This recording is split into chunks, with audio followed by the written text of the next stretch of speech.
Well, greetings everyone, and welcome to a truly special online event today. It's called Explore the Gut Longevity Connection. Restore gut health, reduce inflammation, and slow the aging process with a science-backed protocol.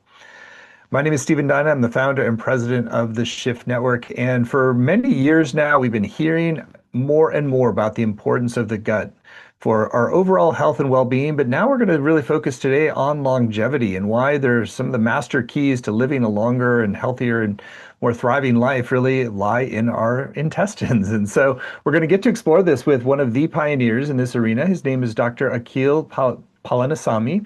He's an MD, Harvard-trained physician, integrative medicine expert, and best-selling author. And if you like what you hear today in the introductory event, we're going to have a brand new full course with him that really helps you take the key principles and turn it into long-term transformational practices that really enhance your health and deepen your longevity. So that course is called the Gut Longevity Connection, and we'll share more about it towards the end of the hour. So with that said, Dr. Akil, thank you so much for joining. Oh, thank you, Stephen. Delighted to be here today. Great. Well, I always like to kick off these times together with a bit of the backstory of our faculty, and I think it particularly relevant to like why as a Harvard-trained physician, you've gone in this more holistic direction and seen some of these connection points that might be not always evident in the more reductionistic approach to health and well-being. Yes, so for me, this journey began with my own illness, which occurred at the very beginning of medical school now 25 years ago. So I just finished college. I was pursuing my dream of becoming a doctor. I was at the University of California, San Francisco. Everything was going great.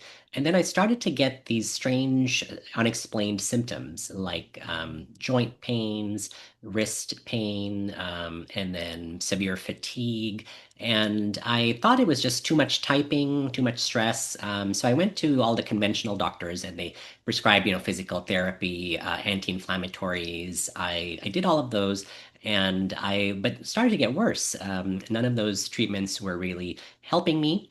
A couple of years before this, I had actually changed my diet to become vegan for ethical and spiritual reasons. But I tried to eat healthy. I ate plenty of protein, and I didn't think that was an issue per se. So I continued on with medical school, but then the symptoms started to get worse. So I lost nearly 40 pounds, which was a lot from already a pretty lean frame.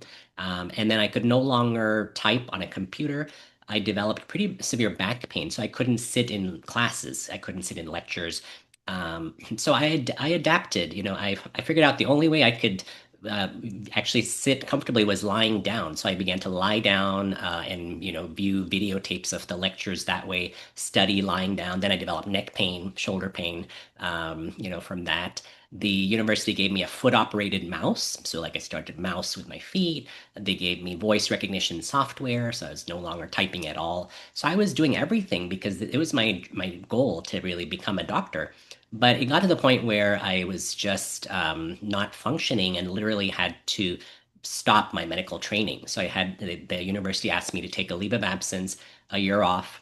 And I was really in a deep state of despair because this was what I had worked for my entire life, had been so excited. And then I had to really figure out what to do for my own health because the conventional paradigm really wasn't working for me.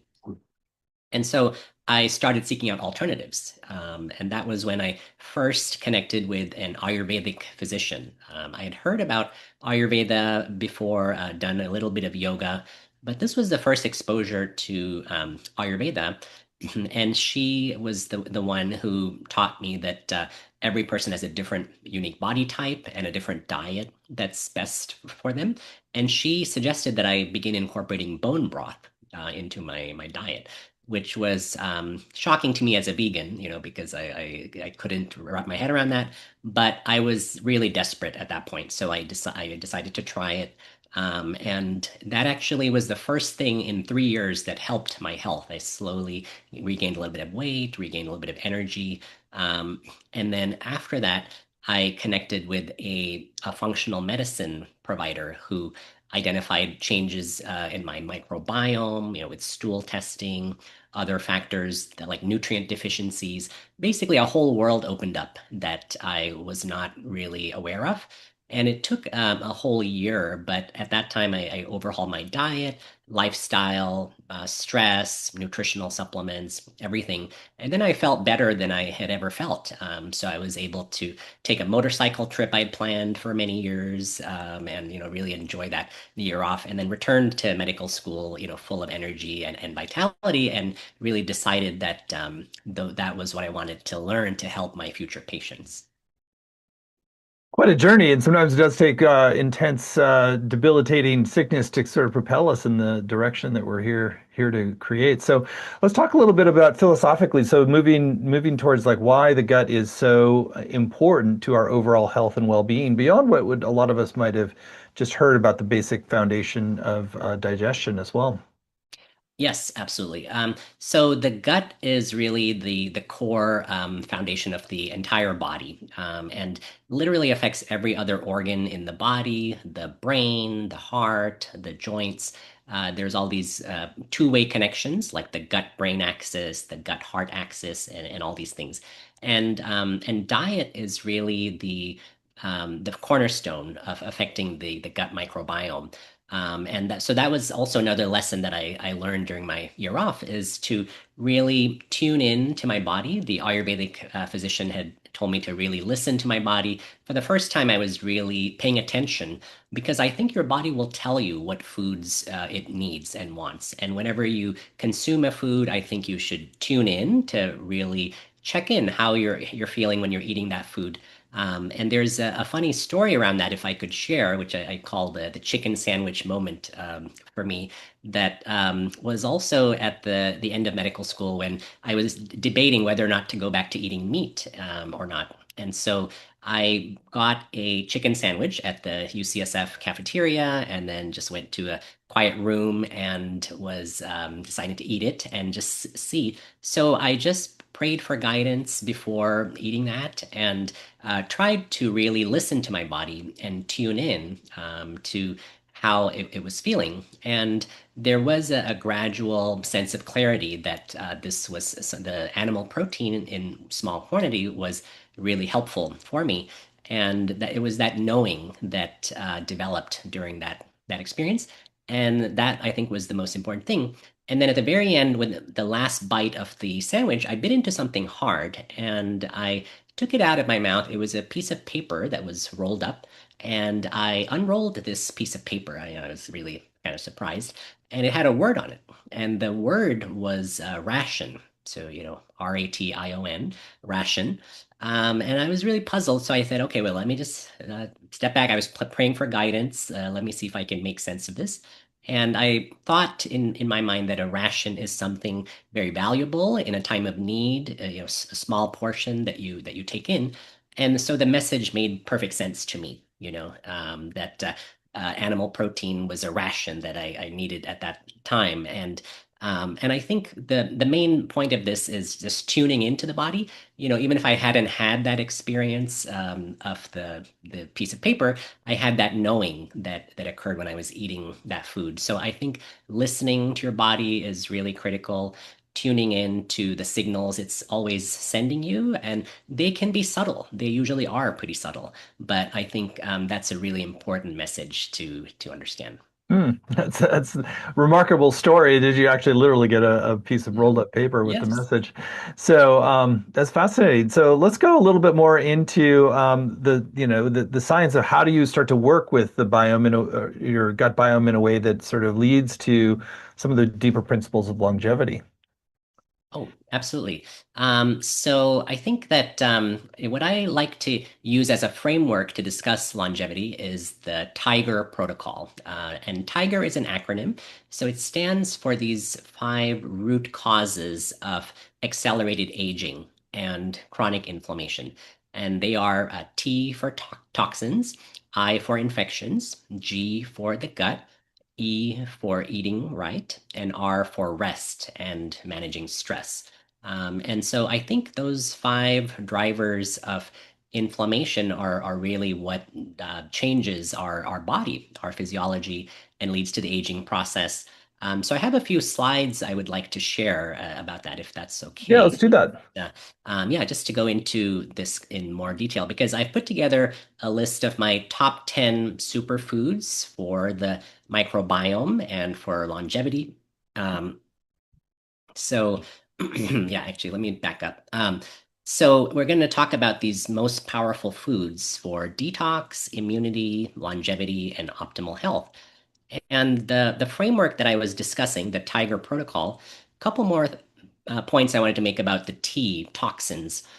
These environmental toxins that we're all exposed to now in the air, water, food, etc., in low levels, but over time they trigger inflammation, and they actually are the part of the drivers of many chronic diseases we are struggling with, including diabetes, obesity, heart disease, autoimmune diseases, and other inflammatory conditions. So, toxins drive our modern chronic disease epidemic, and they're really underappreciated, underrecognized.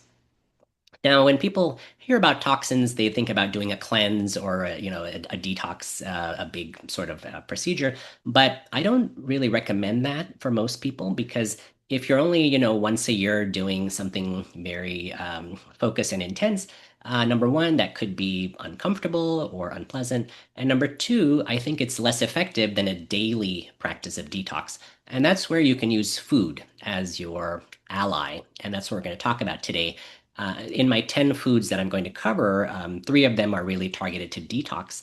And I think that's a lot more effective because you're doing that as a daily practice and just built into your everyday routine.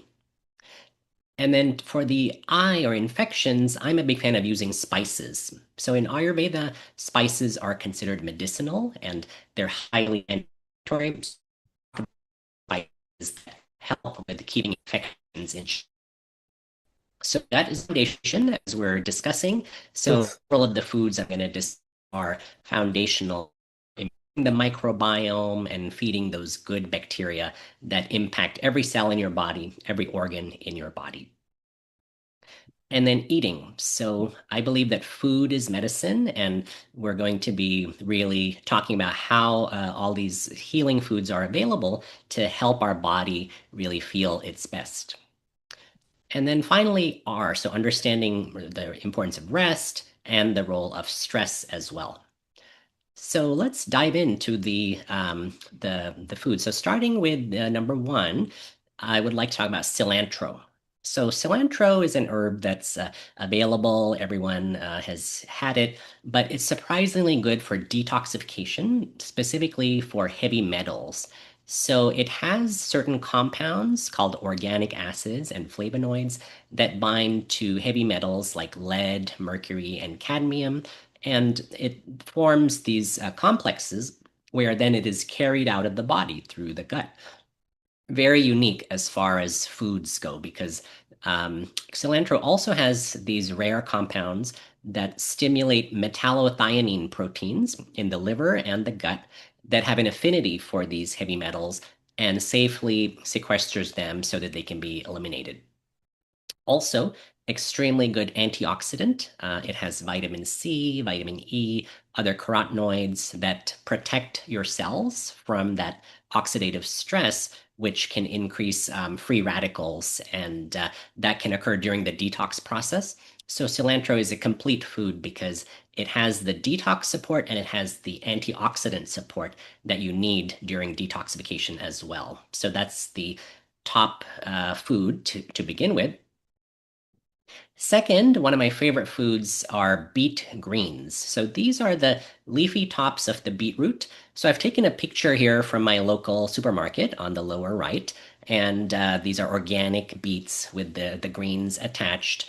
And you know that beets are the freshest when the greens are still attached because some stores, then when the greens become wilted, then they cut them off and then just sell the root, which lasts much longer. So always try to get beets with the greens attached because the greens are a very rich source of betaine. This is a compound that helps DNA repair, helps your neurotransmitters, and it supports something called methylation. Methylation is a process that is occurring 1 billion times every second in your body. So it's a really important process, key for detox, but also important for brain function and neurotransmitters. And beets and beet greens can help with that. Also very good for the heart. It helps homocysteine conversion, which prevents inflammation of the heart and helps your cholesterol and other markers. Beet greens are also great for glutathione production. So this is the body's master antioxidant, the main antioxidant key for detoxification. One of the 6 detox pathways that the liver uses and performs every day relies on glutathione. And finally, folate is a synergistic nutrient that beets have. They also have betalains. So these are unique antioxidants that are only found in beets, not found in any other foods, that are really supportive for detoxification. And it doesn't seem to matter if you cook them, eat them raw, you can juice them, have them in a smoothie. But any way that you're consuming beet greens, you're going to be getting all of these amazing nutrients. Okay, the next food is chlorella, which is a type of algae that supports cellular detox. And chlorella is really amazing because it has a unique cell wall. So each cell of chlorella has a cell wall that binds heavy metals and pesticides within the GI tract. And it has this unique structure called a polysaccharide structure that holds on tightly to various toxins. So it's important if you're buying chlorella to get what's called the broken cell wall form, because you want to have that cell wall broken up so it's more accessible to things like toxins and heavy metals to bind them. So that's a tip about how to buy the right type of chlorella. It's also a great source of chlorophyll, which enhances liver function, is an extremely good antioxidant and anti-inflammatory compound. Chlorella has high nucleic acid content, which supports your cellular regeneration and repair during detox. And then finally, it has a unique compound called chlorella growth factor, which supports your good bacteria. And so this is a key way to support the microbiome during detoxification. Okay, so now we're going to talk about one of my favorite spices, which is turmeric. And this is going back to the I in the Tiger Protocol, which is addressing infections. So everyone knows turmeric is a great anti-inflammatory, but you may not know that it's a really good antimicrobial, meaning that it can help kill and fight off harmful bacteria, viruses, fungi, parasites.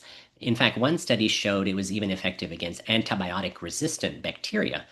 So the key benefit of turmeric comes from curcumin, and one tip to get more curcumin absorbed is to combine it with black pepper, because you want to really absorb the curcumin as much as you can from whole turmeric or turmeric powder.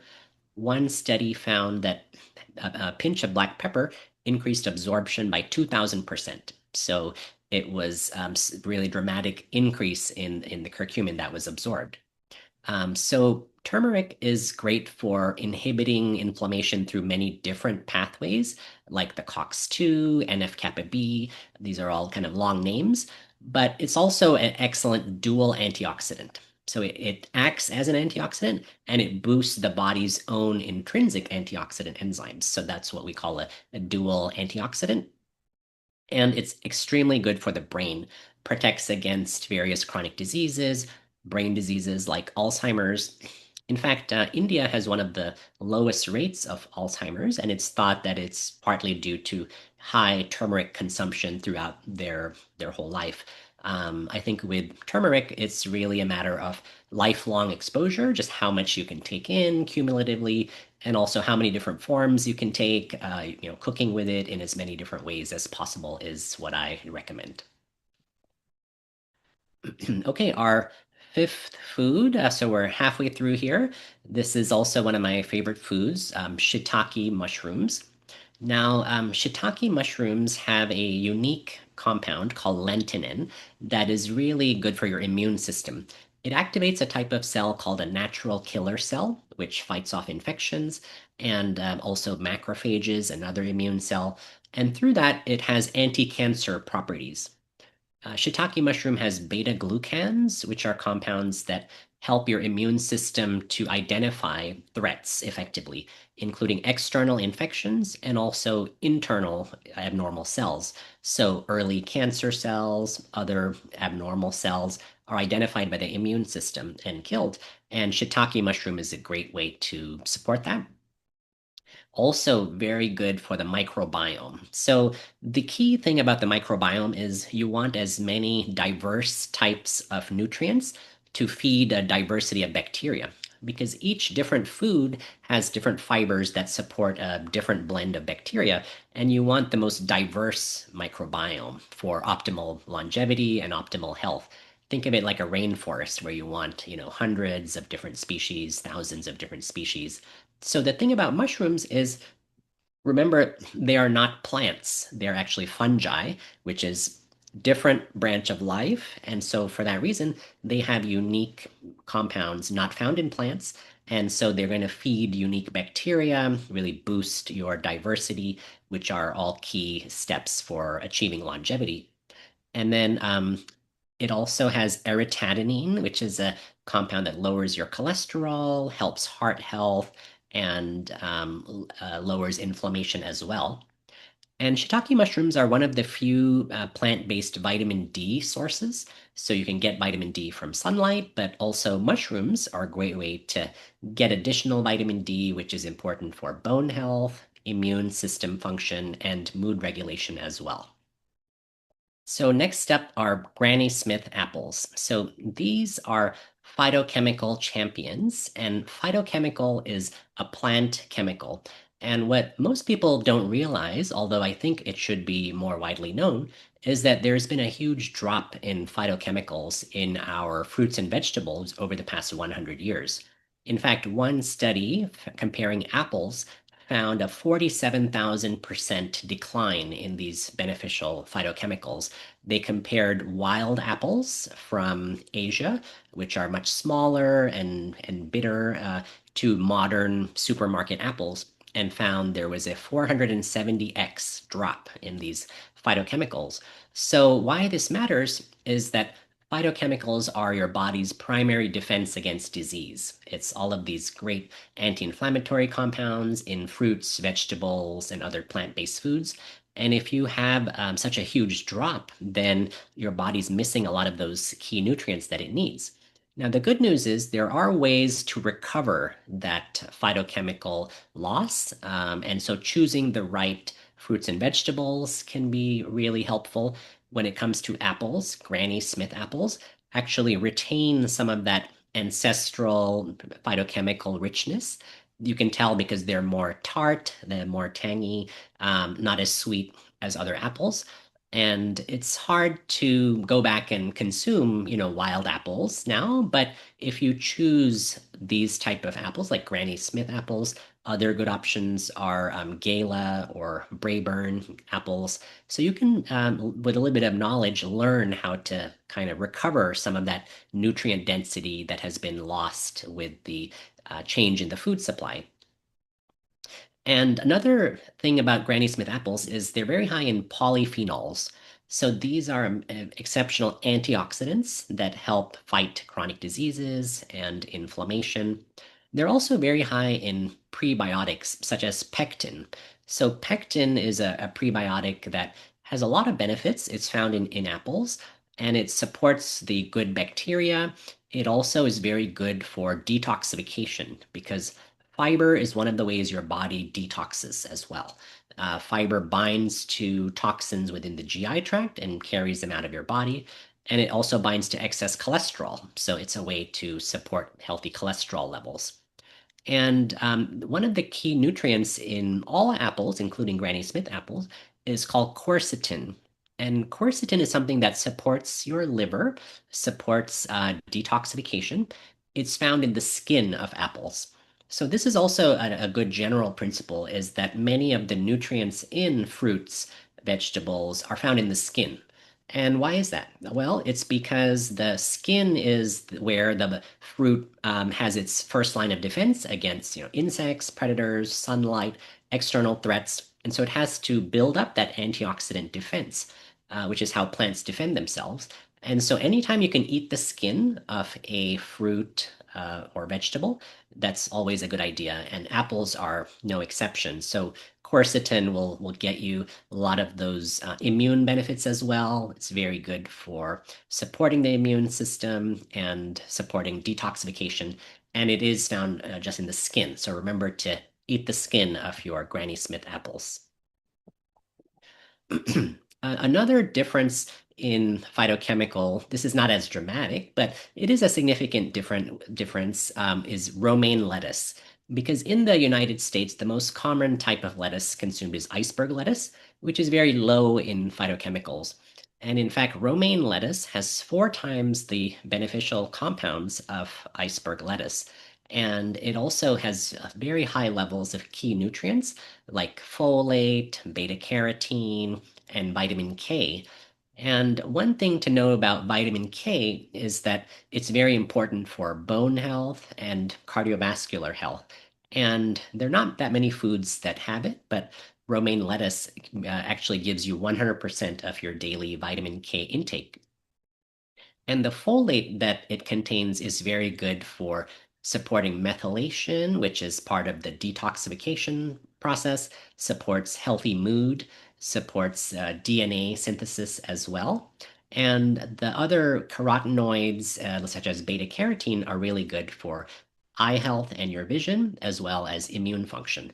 So, simple choice of switching from iceberg lettuce to romaine lettuce can thereby give you a lot more of these key nutrients, the phytochemicals, more vitamins and minerals, and so forth. So the point that I'm trying to make is that you can choose from widely available plants, fruits, and vegetables, and just make smart choices that will boost those nutrients and help fill the gap between the wild plant foods and the loss that has occurred so that you can at least return some of those phytochemicals to your body that are missing. Okay, and another nutrient that is really key are the antioxidants like allicin, and one of the best sources for that is green onions. So these are also known as scallions. So you've probably seen these in many grocery stores. Now, remarkably, green onions, they look very unassuming, very simple, but they have 125 times as many antioxidants as white onions. And this is because green onions are very close to how wild onions used to be. 10,000 years ago, this is how onions looked. They had a very small bulb, mostly the greens, and the green tops are also very rich sources of vitamin C, folate, vitamin K. So anytime you have a root vegetable like an onion or a beet, the leafy tops are key where a lot of the nutrients are stored, and that's another good general rule of thumb. So green onions will help you recover a lot more of those antioxidants that are missing from, for example, white onions. And some of the other key compounds are the allicin and the sulfur compounds found in garlic and also green onions. They help antimicrobial effects. They will help you fight bacteria, viruses, and fungi, and then support detoxification. So using these foods to help with fighting infections is one of the key ways you can support the microbiome. And all of these key nutrients that are found in green onions are beneficial for your good bacteria. So it also doesn't matter if it's cooked or raw, those nutrients get into the gut where they have a very beneficial impact on the microbiome. So consider adding more green onions to your diet. Okay, and then the next food I want to talk about are goji berries. So this is known a lot in traditional Chinese medicine or TCM, and also known to Ayurveda from India and Tibetan medicine from Tibet, because goji berries grow in the northern regions of India and Tibet and China as well. So goji berries are very good for your vision. They have a key antioxidant called zeaxanthin that protects eye health, protects against cataracts, protects against other eye diseases like macular degeneration. Goji berries are the richest food source of zeaxanthin. They also have these unique compounds called polysaccharides that have immune modulating effects. They activate your T cells, other immune system components, improve your defense against infections, and thereby promote your vitality and overall longevity. And then they also have a key nutrient called betaine or trimethylglycine that supports methylation and liver health, so supporting detoxification, alongside other key nutrients like antioxidants, carotenoids, and phytochemicals. So I hope that this is illustrating the Tiger protocol, how we're going through those 5 drivers of accelerated aging and chronic inflammation.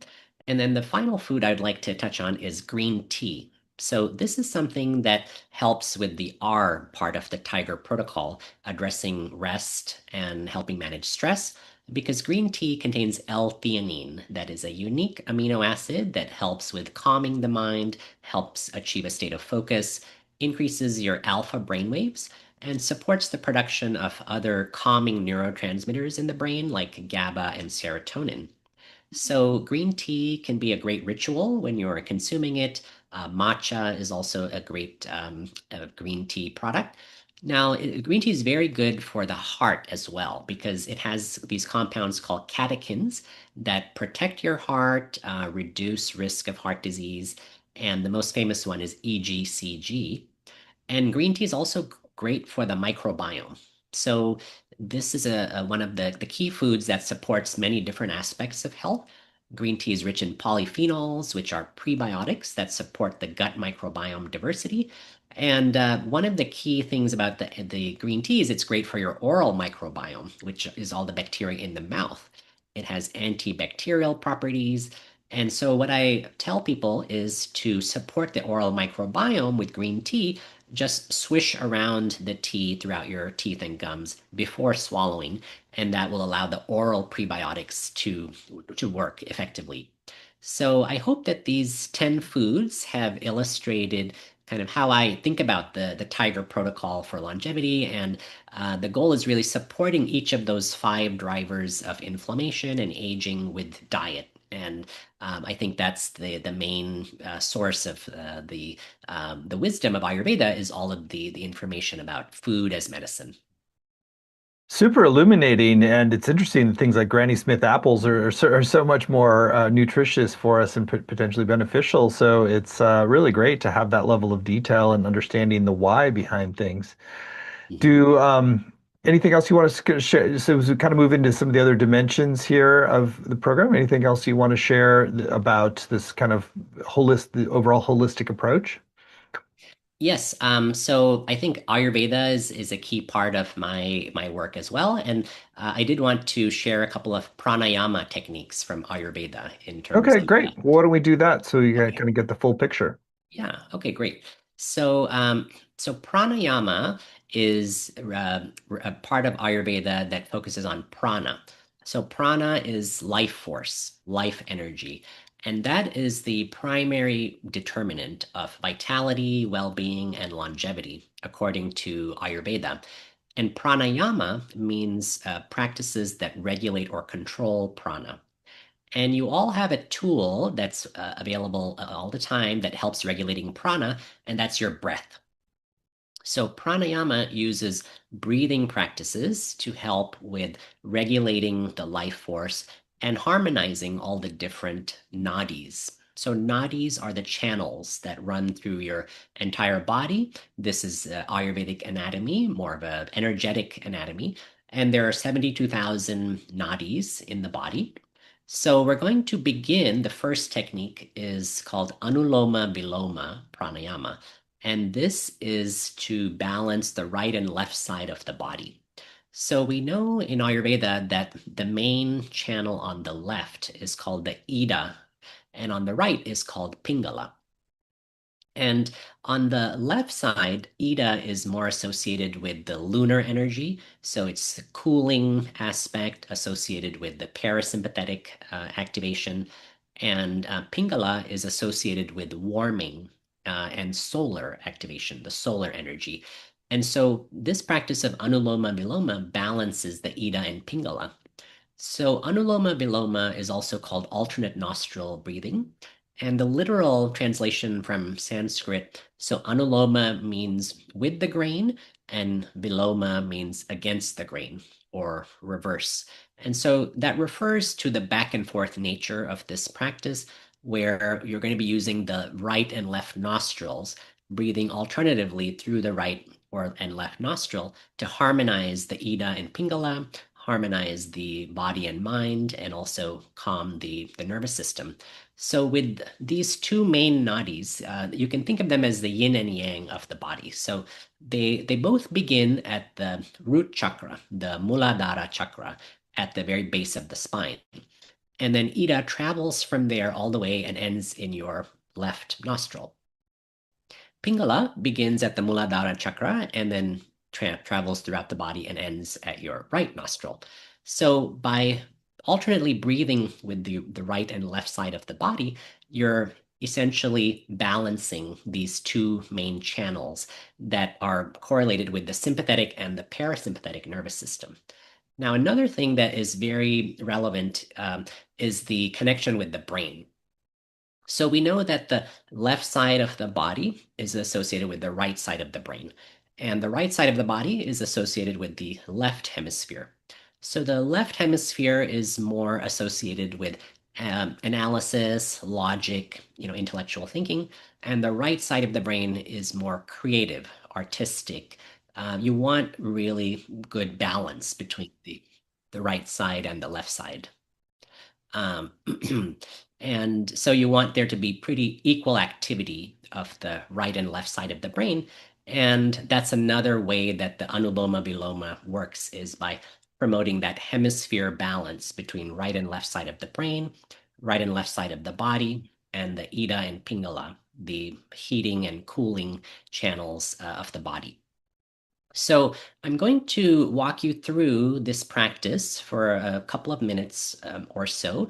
And the way we're going to control the breathing with the right and left nostril is using our thumb and fourth finger. So I will explain the technique first and then walk you through it. So the other thing to remember is with the counts. You're inhaling for a count of 4 and exhaling to a count of 8. So whenever you have a longer exhale compared to an inhale, we know that activates the parasympathetic nervous system and is very calming. So the way you will begin is take the thumb of your right hand to cover your right nostril, and then inhale through the left nostril to a count of 4. Then you're going to cover the left nostril with the ring finger, and then exhale to a count of 8 through the right nostril. You can hold for about a second or so while you're changing from left to right nostril. And then after that, we're going to inhale through the right nostril to count of 4, hold for count of 1, and then exhale through the left nostril. Now, a couple of contraindications before we start. Pranayama is generally not recommended during pregnancy or breastfeeding. Anuloma Viloma is a very safe practice. Sometimes, if you have any lightheadedness or dizziness, you should stop and just breathe normally and let it subside. But Anuloma Viloma is a very gentle practice, which is why we're starting with that. So go ahead and follow along with me, and I'll walk you through the counts, and I'll keep track of the time as well. So go ahead and take the thumb of your right hand and cover your right nostril, and then inhale through the left nostril. So inhale, 2, 3, 4. Cover the left nostril, and exhale, 2, 3, 4, 5, 6, 7, 8. And then inhale through the right nostril, 2, 3, 4.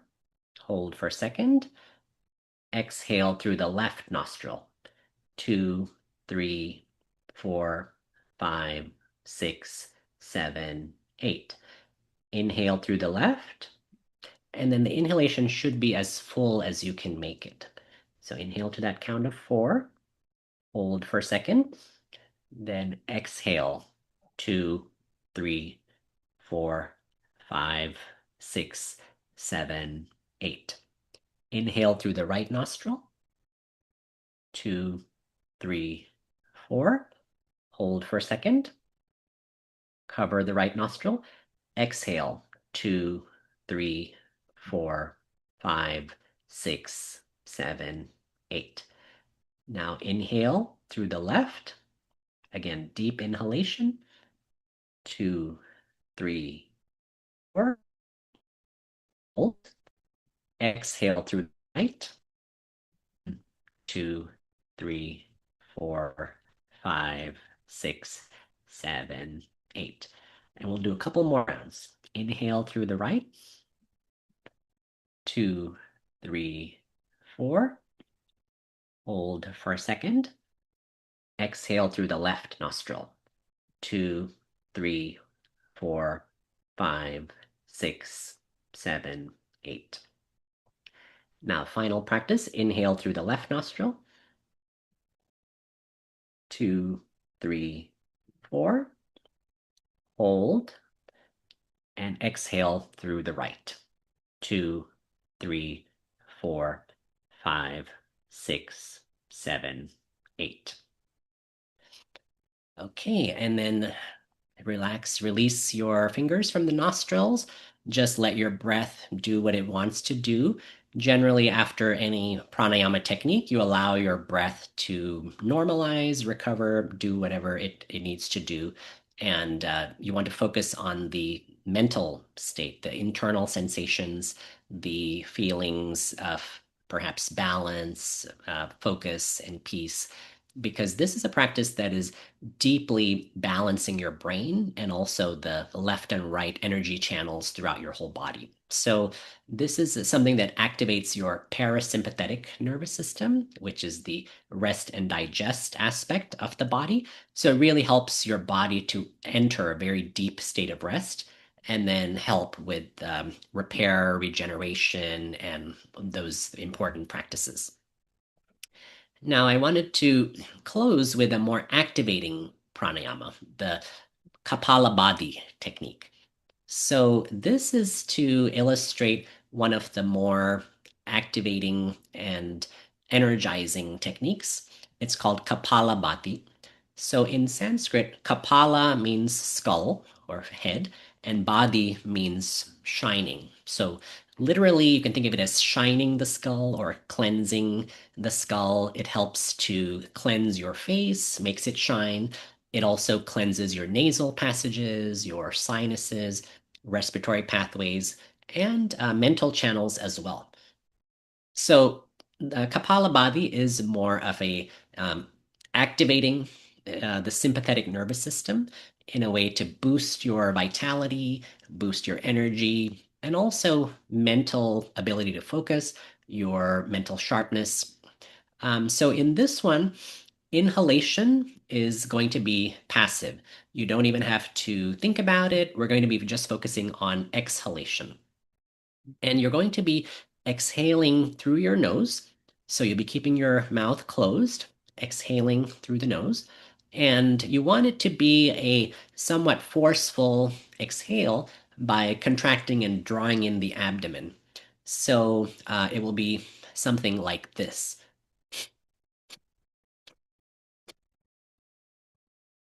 So you could see I'm just focusing on exhaling through the nose.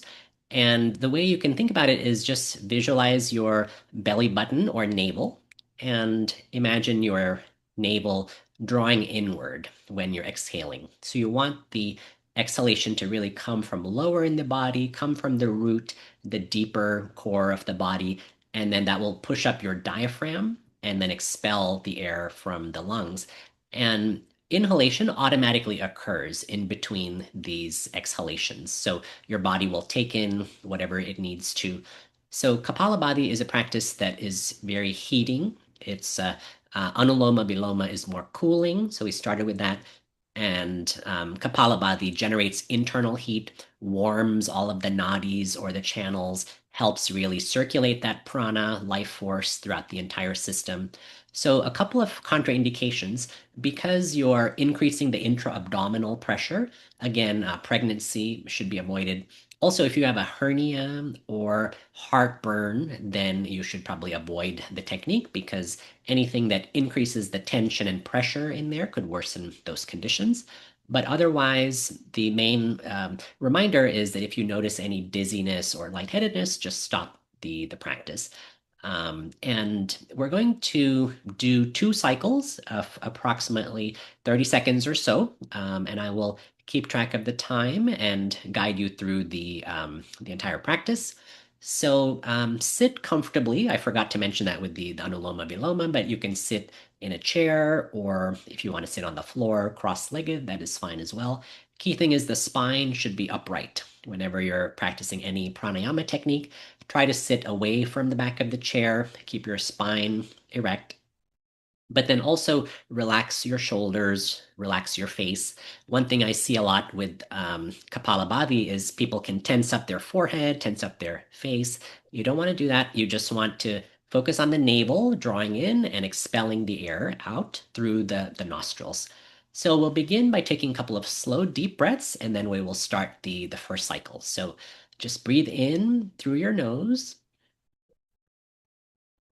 and take a full deep breath, and then exhale slowly through the mouth.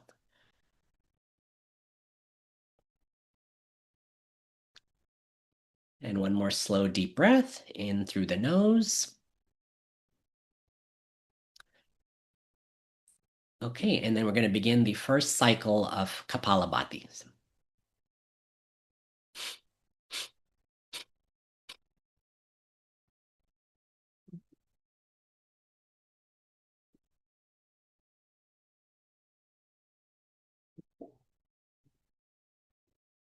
Keep the face relaxed, remember.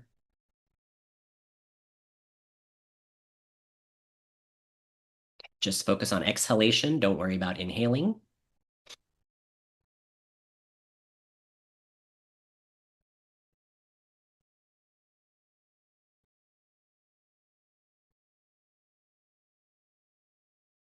And stop and take a couple of slow, deep breaths. Just allow your breath to do what it will and allow it to normalize. Take some slower breaths. So you might have noticed that your body's beginning to generate some heat. That's quite normal.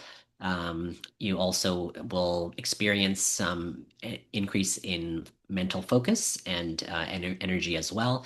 So we're going to do one more technique, another cycle of about 30 seconds or so, and the same exact instructions. Focus on the exhalation, forceful exhalation through the nostrils, through the both nostrils, and then inhalation will be passive. And I will guide you through again about the 30 seconds of the practice. So to begin, take a slow, deep breath in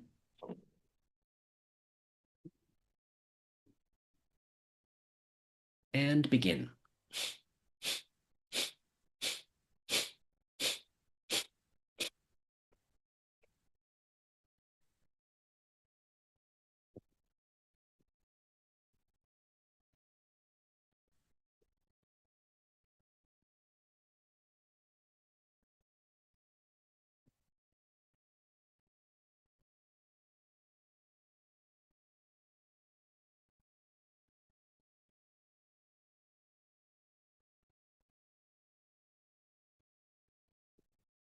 Okay, and then take a slow, deep breath in as well. And just relax, let your breath do what it wants to do, shake out your body if you want. This was just a brief illustration of the power of pranayama because there are so many ways you can use the tool of your breath to regulate mind and body and have different effects, more energizing, more calming, more, heating the body, cooling, activating sympathetic and parasympathetic. So Ayurveda really has a very advanced science of pranayama. This is an ancient practice that's been done for thousands of years. And so I wanted to just illustrate that with a couple of brief techniques today. Great. Well, thank you so much for that illustration. It's great to combine the deep understanding of the foods and the gut microbiome and pranayama and how we start to really build this comprehensive longevity practice. Anything else that you want to share about just how to sort of really approach this in a mind, body, spirit kind of way before we talk about your upcoming course? Yes, I believe that it's very important to take a holistic approach to be fully integrated and addressing all of these five drivers of inflammation and aging. And you don't want to just be, for example, working on diet or stress. You want to address all of these factors in a comprehensive way. And that's what I've seen with my own patients to give the most lasting results, is just really taking a very complete and comprehensive approach. Complete a comprehensive approach is music to our ears. I think that is really at the foundation of a well-lived life, is to really address all the levels of our being in a way that's really wise and sacred and honoring of all of the different levels of information and wisdom that we have access to. So I know that that's the orientation that you are going to be offering in your upcoming course, which is really a great opportunity to learn the latest science, apply the best practices, and really develop a real relationship with longevity that can endure. And so we're really blessed that Akil has agreed to teach his brand new course for Shift. It's called the Gut Longevity Connection. Rebuild your microbiome, reduce inflammation, and slow the aging process with a science-backed protocol.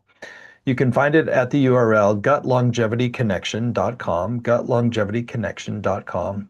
It's a 7-week program. You don't have to have any background for it. It's really just if you recognize that you want to have more vibrant health, live a longer, thriving life, and want to do so with a really holistic approach. So, Akil, I'd love for you to share about some of your intentions and what people will come away with, and let's go through the modules and get a preview of what you're going to be teaching.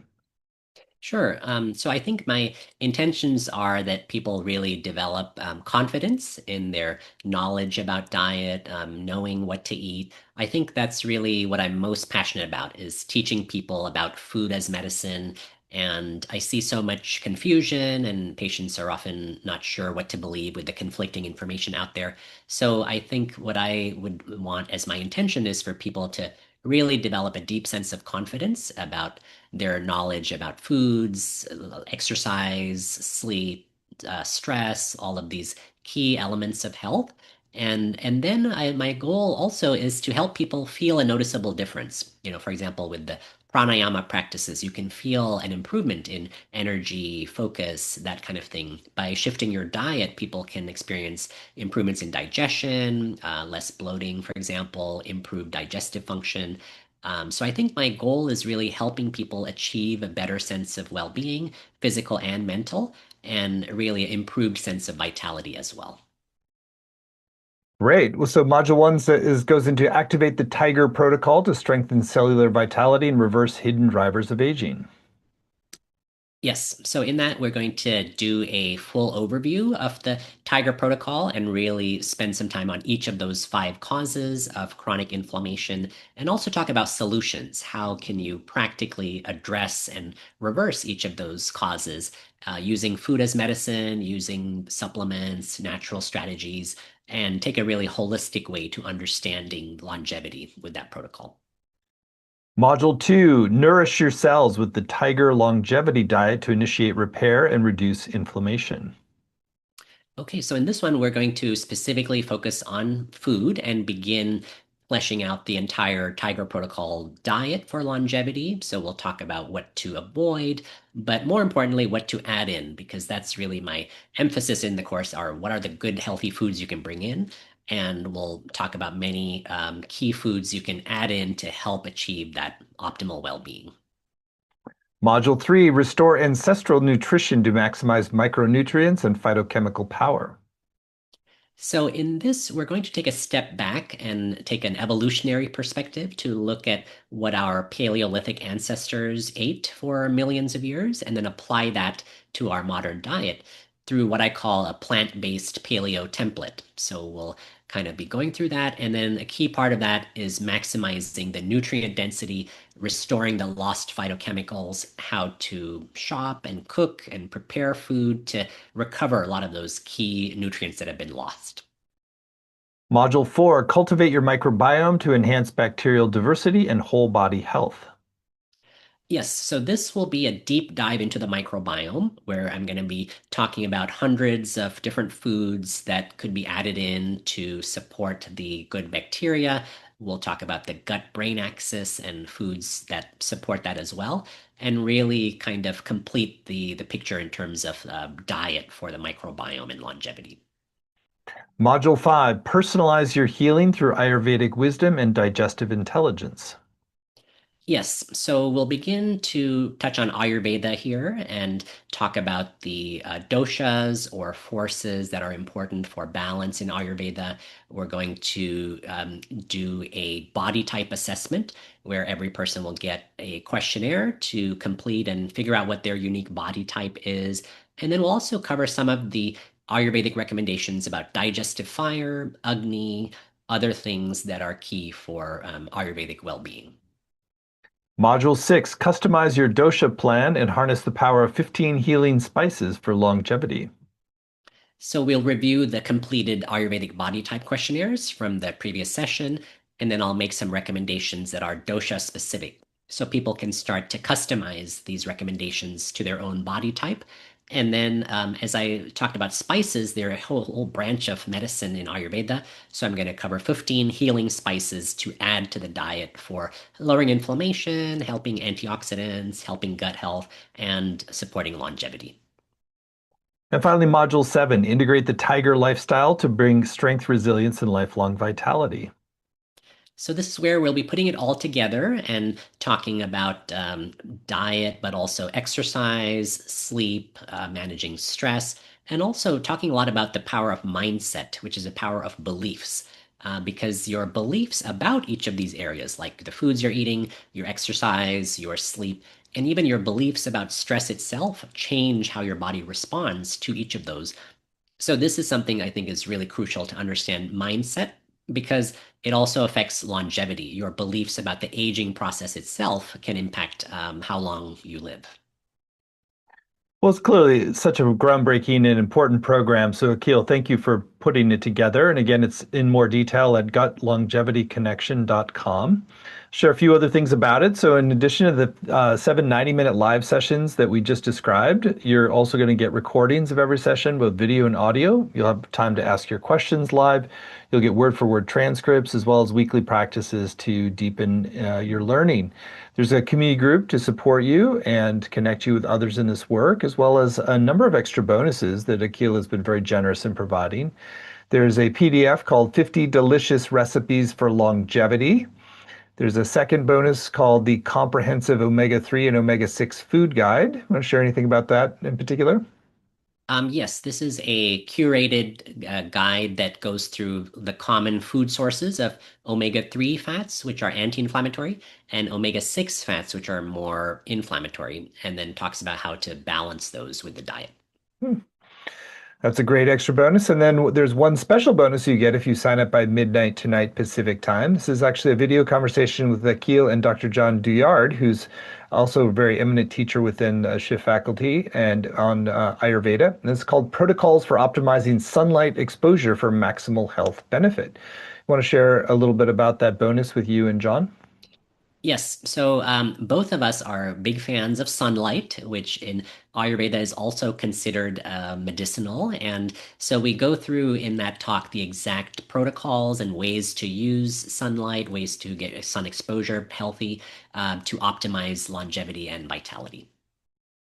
Well, it's a great extra bonus and a great reason to sign up right away. So, clearly, this is going to be such a valuable program. If you can extend your life and make it more thriving and healthy, what a blessing that is for all of us. And to do so with changes that actually make you feel better and that are easy to integrate into your lifestyle is doubly beneficial. So we've kept the investment very accessible for this program. It's just 3 payments of $128, or you can save 10% when you pay in full with one payment of $349. The course is going to start April 8th and run Wednesdays at 1 Pacific, 4 Eastern. But even if you can't make the live times, you can still get the full value with the recordings and transcripts in the community. There's some beautiful testimonials on the page from people, eminent teachers like Naomi Remen and Andrew Weil. So you're really in good hands with Dr. Akil, and you will get science-backed, holistic approach that it really delivers results. So you are in great hands. And again, it's all at gutlongevityconnection.com. And if you sign up by midnight tonight, you will get that special bonus with Akil and John Douillard called Protocols for Optimizing Sunlight Exposure for Maximal Health Benefit. So, Akil, it's been a pleasure to be with you and learn from you. Anything that's still on your heart you want to share with folks who are considering doing your full course? Yes, thank you, Stephen. My pleasure as well. So I think the most important message is really tuning in and going within. That's also to understand how food affects your body, but also how to make decisions in life. So I would invite all of you to tune in, and if this feels right, I would love the opportunity to work with you. I think this is what I'm most passionate about in life, is really connecting with people, teaching about nutrition, leading these kind of workshops. So that's really my passion, and I hope to share it with you. Great. Well, thank you, Akil. Your passion is very infectious, and so thank you for all you shared today. Thank you all for coming, and look forward to seeing many of you in your upcoming course. And again, it's all at the URL gutlongevityconnection.com, and it is called the Gut Longevity Connection. Rebuild your microbiome, reduce inflammation, and slow the aging process with a science-backed protocol. And that is when you sign up by midnight tonight, you're going to get that special bonus with Akil and John Douillard, which again is called Protocols for Optimizing Sunlight Exposure for Maximal Health Benefit. So thank you so much. Many blessings. Thank you.